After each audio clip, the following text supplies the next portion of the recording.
Hi guys, welcome to my channel my home cooking. Butter to ghee எப்படி செய்கிறதுன்னு பார்ப்போம். First butter parse எடுத்துக்கோங்க. நான் இன்றைக்கி பார்ஸில் இருந்து தான் பண்ணுறேன். அன்சால்ட்டடாக இருக்கணும். பார்ஸ் எல்லாமே ஒரு பேனில் ப்ளேஸ் பண்ணுங்கள். ஃப்ளேம் வந்து எப்பயும் லோவில் வச்சுக்கோங்க. நான் மீடியம் ஃப்ளேமில் வைக்கிறேன், பட் லோவில் வச்சுக்கோங்க. பட்டர் மெல்ட் ஆகும். ஃபுல்லாக பட்டர் மெல்ட் ஆகணும். வெயிட் பண்ணுங்கள். பட்டர் மெல்ட் ஆக ஸ்டார்ட் ஆகிடுச்சு. கொஞ்சம் கொஞ்சம் கரண்டி வச்சு கிளறி கொடுத்துக்கோங்க. நல்லா மெல்ட் ஆகிட்டு இருக்குது நம்ம பட்டர். இன்னும் கொஞ்சம் மெல்ட் ஆகணும். இதை ரொம்ப ஈஸி தான், 10 மினிட்ஸ் ப்ராசஸ் தான், எல்லாருமே பண்ணலாம்.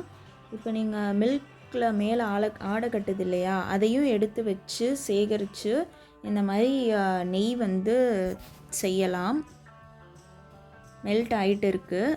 இன்னும் கொஞ்சம் நேரத்தில் பட்டர் மெல்ட் ஆகிடும்.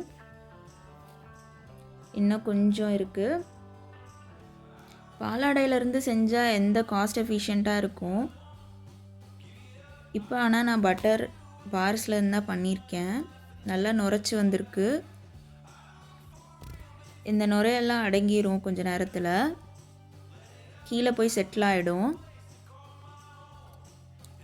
கீழே போய் செட்டில் ஆகிடுச்சு. எவ்வளோ கிளியராக மேலே இருக்குதுன்னு பாருங்கள். நுரை இருக்குது. அதுக்கு கீழே வந்து ரெடி ஆகிடுச்சு.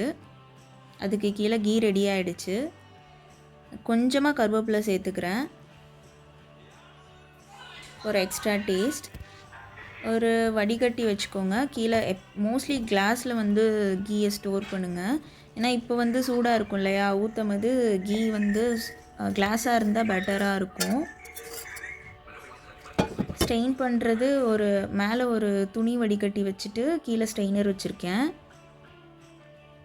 எவ்வளோ கீ கலெக்ட் ஆகிருக்கு பார்த்தீங்களா. 3 பார்ஸ் யூஸ் பண்ணியிருக்கேன் நான். இது கொஞ்சம் நேரத்துக்கு அப்புறம் எடுத்தது. இப்போ கோல்ட் டெம்பரேச்சராக இருக்கனால டக்குன்னு இறுகிருச்சு. Key ready. நல்ல மணமாக இருக்குது.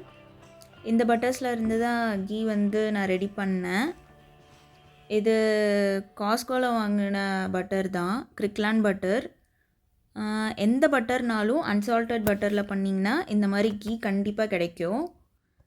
இந்த பட்டர்ஸில் இருந்தால் பண்ணேன். தேங்க்யூ ஃபார் வாட்சிங்.